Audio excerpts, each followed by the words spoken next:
Now, without further ado, it's my privilege to introduce our fantastic panel for this evening. We have the extraordinary star who plays Laura in On the Rocks. She's an Emmy-nominated actress, writer, director, and documentarian whose work on television includes The Office, Parks and Recreation, and a personal favorite of mine, Angie Tribeca. Her work in cinema includes such films as The Social Network, I Love You Man, and Celeste and Jesse Forever, which she also co-wrote. And she won a Grammy in 2018 for her documentary Quincy, which was about her father. Please welcome Rashida Jones. And of course, we're also joined by the producer, writer, and director of On the Rocks. She won the Academy Award for Best Original Screenplay in 2003 for her modern classic Lost in Translation, which also starred Bill Murray. And since her feature debut with The Virgin Suicides in 1999, she's become one of the most admired and garlanded directors of the 21st century. She won the Golden Lion at the Venice Film Festival for her film Somewhere in 2010. And for The Beguiled in 2017, she took the Best Director prize at Cannes. And really, I'm only scratching the surface of a truly extraordinary career. Please welcome Sofia Coppola. Thank you, Joe. Thank you. Thanks, now, Joe. I wonder, Sofia, if I can start with you. On the Rocks is such a touching, beautiful, and funny film. And I wonder for you what the jumping off point was for this story. Oh, thank you. I was kind of at a moment of my having little kids and trying to find my footing as a writer and creative person and kind of in a new world and living in New York. So I was trying to, I was thinking about that moment and also how to have about a father-daughter story and thinking about all the conversations between men and women across generations that have been happening the last couple of years. And how do you look at that in the framework of family and a father and daughter looking across generations in that way? So I was trying to, that was kind of the starting point, and then how to do something that was hopefully fun and light and could, show New York, but then also at the heart of it, look at the things I was trying to understand. And look at. Right. I mean, I do wonder if perhaps film journalists like myself try far too hard to find patterns in body of work, but it does strike me that you're quite attracted to stories that seem quite simple and sparing on the surface, but actually have a huge amount of complexity and human truth bubbling underneath. And I wonder whether you'd agree with that assessment, first of all, and how much you do find yourself drawn to that kind of juxtaposition. I appreciate that, because that's the kind of filmmaking that I like. And I do like to be kind of deceivingly simple and make something that's hopefully easy to take in, but then that you think about later. It isn't all wrapped up. And I always like films that you think about and hopefully can connect with emotionally, even if you can't exactly explain it. And I've always liked things that are sort of impressionistic and try to capture. I always start with like a feeling and a mood and then try to understand it later, as opposed to being more intellectual about it, I guess. Well, and of course you worked with Bill very famously on Lost in Translation, but you also worked with Bill and Rashida, I think, a couple of years ago on A Very Merry Christmas. Were you always thinking of these two actors for these roles?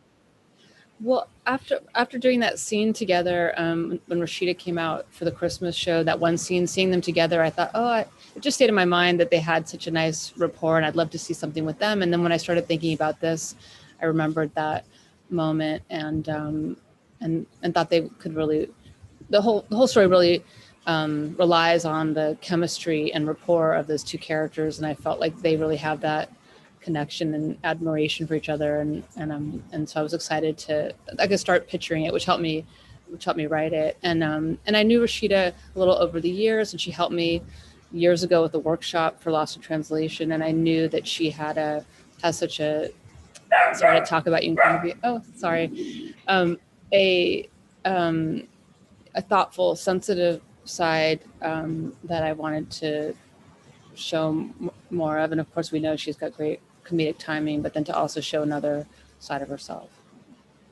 that I knew Rashida to the heart of the story.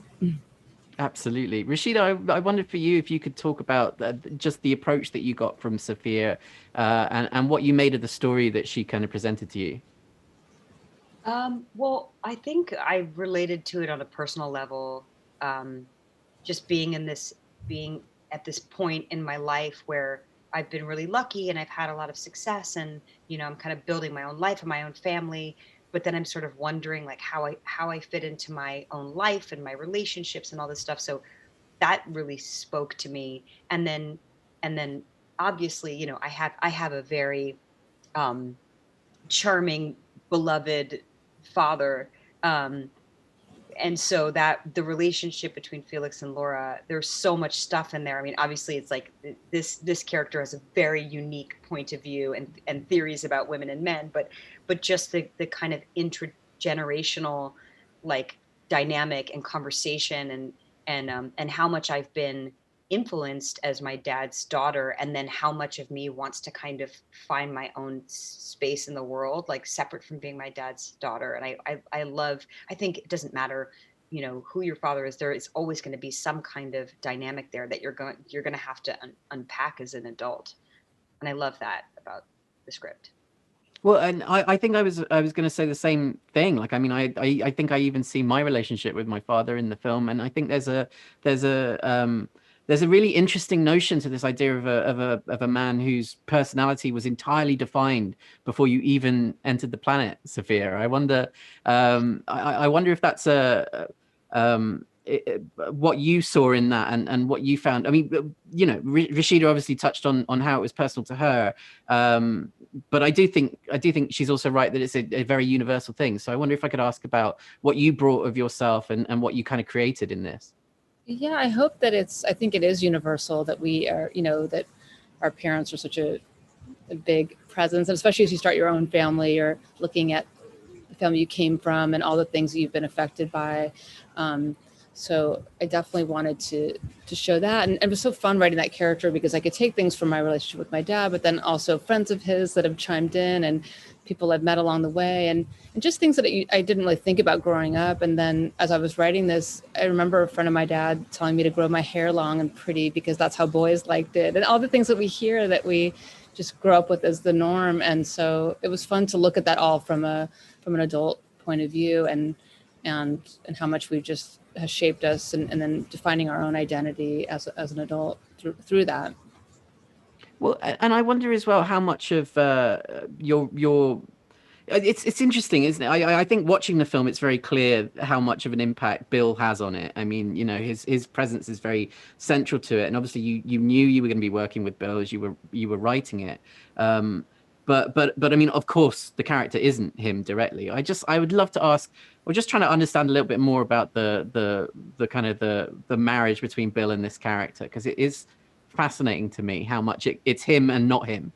Yeah, you know, he brings a lot of like just the magic that Bill brings, and his charisma, and always something unique is going to happen when he's there. So I think Felix has that kind of character who kind of sweeps in, and it's sort of like a fairy godfather character that she's in this monotony, and he sweeps in to make it fun, as those kind of guys do. But of course, with that, there's also a dark side and selfish side. So I think he brought the kind of magical part, and then there were aspects, of course, he would never say the kind of things that Felix said, and he had a lot of fun with playing it up in his character, and also being kind of a dandy, you know, international art dealer, and always kind of working a deal. So there were aspects from a lot of different people that I wanted to put in there. But then I think he, you know, always, like any great actor, connected emotionally to bringing his heart to it. And I think I was the most struck when we shot the scene in Mexico where Laura and him are really connecting and talking about relationships in a serious way, like all kidding aside, and he reveals the loss of an ex in a way that I remember there's only a few moments where my parents have revealed things, and it's always shocking that they are people outside of being your parents. And when you see them talk about a relationship or something, that it always struck me in life, and I was trying to put that in it. And when Bill and Rashida did that scene, I really felt that come through, that he was connecting something personal to him, and that she was really able to reflect on herself through him, or they had that exchange that is, you know, at the heart of it, it's fun and it can be ridiculous and silly, but at the center of it, you want it to have that connection of emotion, hopefully. So I was trying to convey that in those moments when you're struck by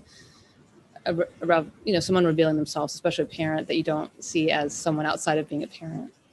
Absolutely. I think that is such a beautiful moment in the film. Rashida, I wonder for you, I mean, I wonder how much you felt the relationship that you had with Bill at the start, by the time you started shooting this, informed the chemistry that you kind of have. Because there is such a beautiful intimacy that I think, couldn't happen for two actors that maybe meet on day one on set.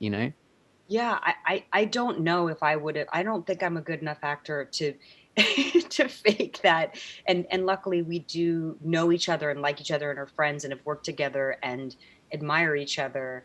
I know, I guess, sometimes you get lucky, but I think Sophia's eye in seeing that was sort of like, it was great for us because it meant we could show up on day one and have a rapport, um, which I do think is so important to the movie. But also I think because, you know, Bill is a force and he's iconic and he shows up and he changes the atmosphere of a room. And I think had I not known him well, I would have just been too nervous and I would have never been able to, you know, um, push back. And it really required there to be like an equal force on both sides. So I feel lucky that I know him. And by the way, there's so much of him that's still a mystery to me too. But now that I've spent time with him, like I know some parts of him, so I can like tease him and rib him and he'll take it from me.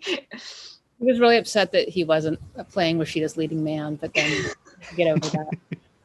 But it's true that he could just take over because he's such a big personality. So we needed Laura to have the strength to counterbalance it and really be a partnership, which not anyone could do. So I was lucky. And also, yeah, and I feel like you can convey so much just with just your face without saying anything, because he has a lot of dialogue, and there's some things there's nothing to say to them, but I feel like your look conveys so much, and there's that rapport between you.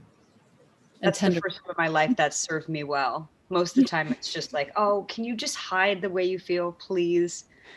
Just try. I do think it's just an extraordinary chemistry you have. And the other aspect of this film that I really want to ask about before I open the floor to questions is, well, I suppose we have seen stories before of women who have suspicions that prove to be incorrect. And I think generally they are castigated for having those suspicions. And I love that this film doesn't judge Laura by the end of it. First of all, I love that the film ends in the way it does, where we come to realize that, her fears were unfounded. But second of all, that it's not judgmental about those fears. And actually as well, that it brings us along with Laura. We can see what she sees in the evidence, and that's a very fine line to weave, I think. And I wonder, Sophia, can I ask about just constructing that?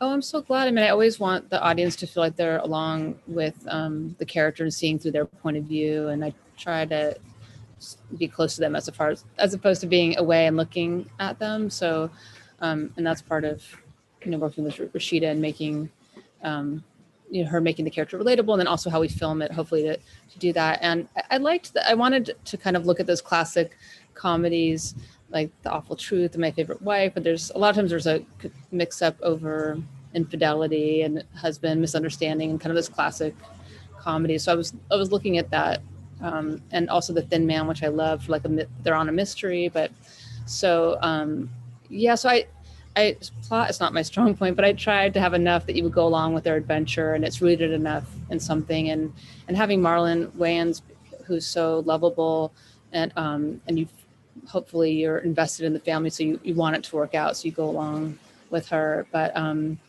so yeah, I wanted to have a little bit of a mystery surprise, and just the idea that how you can get carried away with things, and obviously Felix is stirring this up, and she's in a vulnerable state at the beginning, so you believe that she might go along with this, and him egging her on to spend time with her, and finally, I guess just having to have those confrontations and look at things, at relationships at different states. So so much can be built on misunderstandings, and also having a character like Felix stirring it up too. Absolutely. Rashida, for you, what did you make of? I like the character doesn't change at the end, but she kind of comes back to life. She had kind of been lost and rediscovers herself, that you can kind of misplace along the way. Absolutely. Rashida, for you, I wonder, can I ask you what it was like for you to kind of experience that balance that Sofia strikes there, what you make of it, and why you think it works so well in the film, because it really does. Yeah, I mean, I think Sophia and I were kind of equally and separately obsessed with this woman, Esther Perel, who's like a relationship expert, and and I think what I like so much about her um, is that she talks about kind of like living in the middle, and also who you are in your relationship has so much to do with how you participate in your relationship or don't participate, or are suspicious or aren't suspicious, whatever. So I feel like that's, to me, like the lack of judgment. The thing is, Laura's having a crisis, of confidence and self-worth in her own life, and it manifests itself in this kind of double thing where she gets to spend time with her charming father, who has taken over at times in her life in a way that she's like relieved, because it means she can be like the kid again. And then also she's like projecting her insecurity onto her partner, which I think is like a very common thing to do.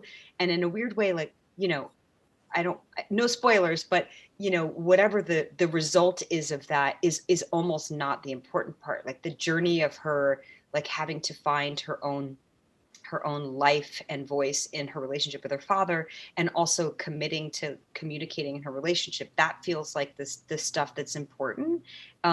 And it's just like the journey to get there. So and it was just something we just talked about while we were filming a lot, just making sure that it always feels balanced, that we're never kind of tipping over the edge in any direction, and that kind of is suspicious, but I'm also kind of in a funny place. And you know but I think that it was apparent in Sophia's writing and the way that she handles things, because there's a delicate nature to the touch on it, so it doesn't ever feel like you're tipping too much in one direction.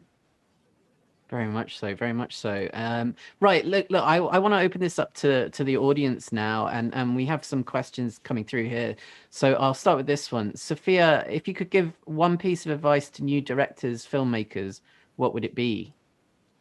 Oh, my advice would be to make what you want to see, and to trust your instinct and trust your gut, and just make what you want to see, and don't try to think too much. Don't second guess yourself too much.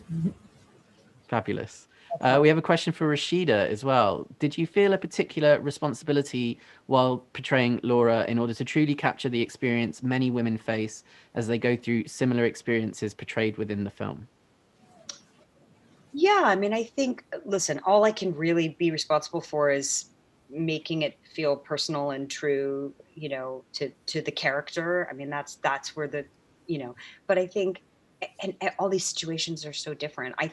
I do think that there is a universality to, like, a woman, having a young family and a partner and trying to figure out, is she in the right place, and is she, does she have enough communication with her partner to know, what he's actually up to when he's not with her? Can she trust her partner? Like, yeah, I think that it was important that that seem real, but these are such subtle, nuanced situations that I could only, really hopefully do service to this character.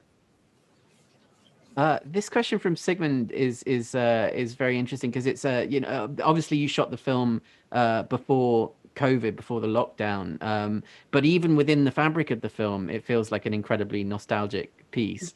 So the question here is, how do you both expect the film will be interpreted a decade from now?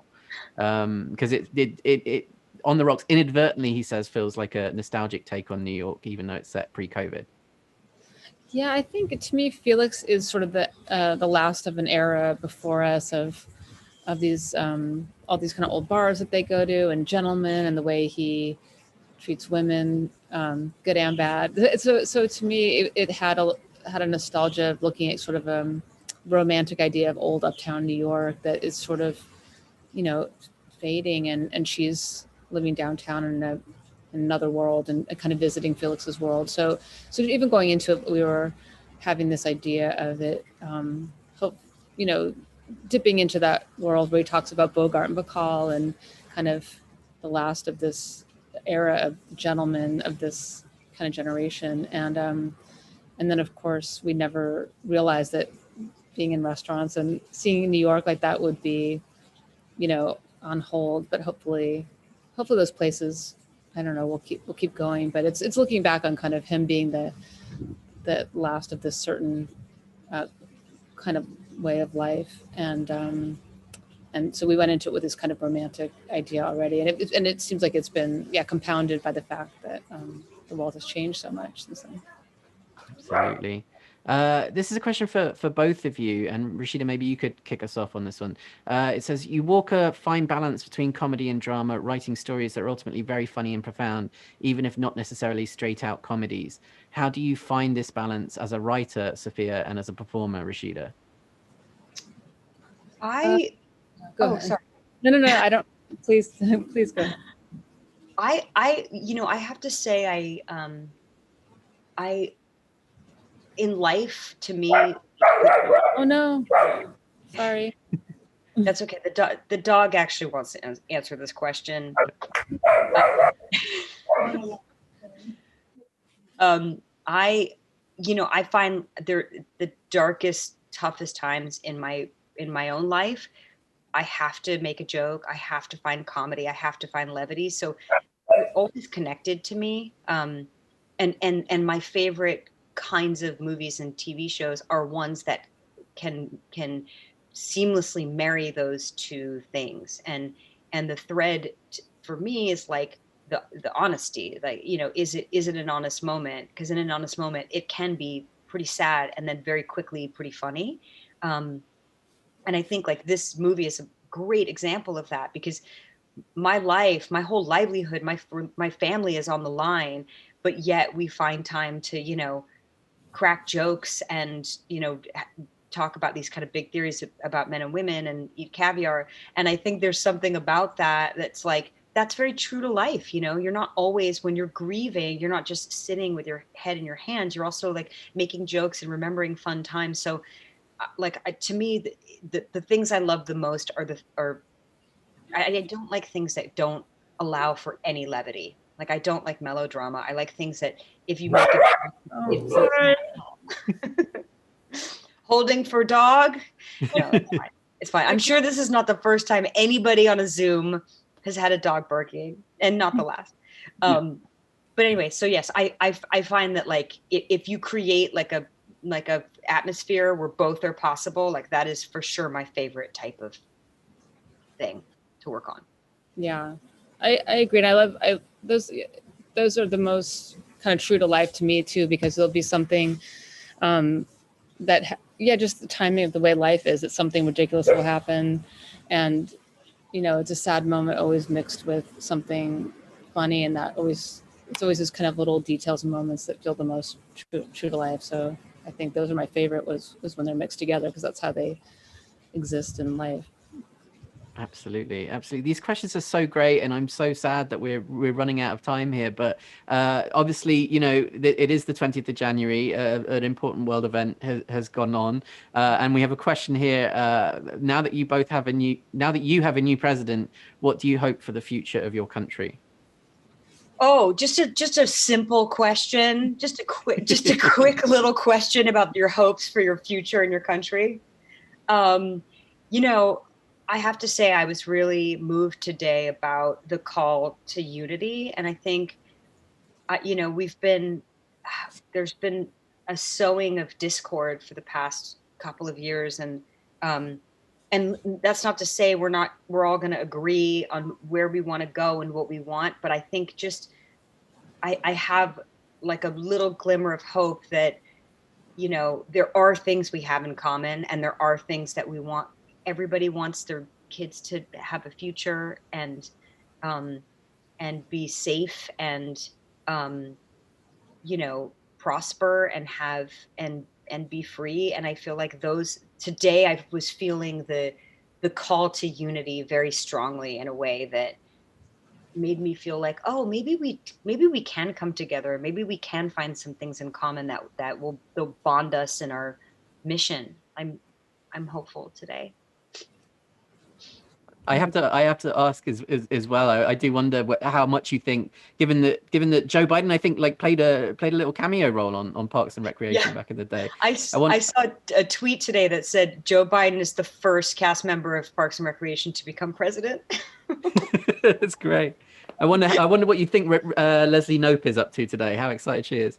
She's so excited. I'm sure she's like, my favorite thing is that she's so physically attracted to Joe Biden and objectifies him in a way that probably like not a lot of people are doing today.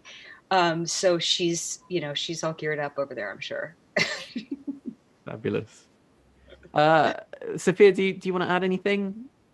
No, I think Rashida put the ball. I think the idea of unity, and I'm hoping like just to be able to hopefully to participate in the world again, and the idea of finding commonalities and friendship is really hopeful. Well, on that beautiful note, I'm afraid that's all the time we have. But I want to thank you all at home for joining us for this event, and I hope you'll join me in thanking the brilliant team behind On the Rocks, Sofia Coppola and Rashida Jones.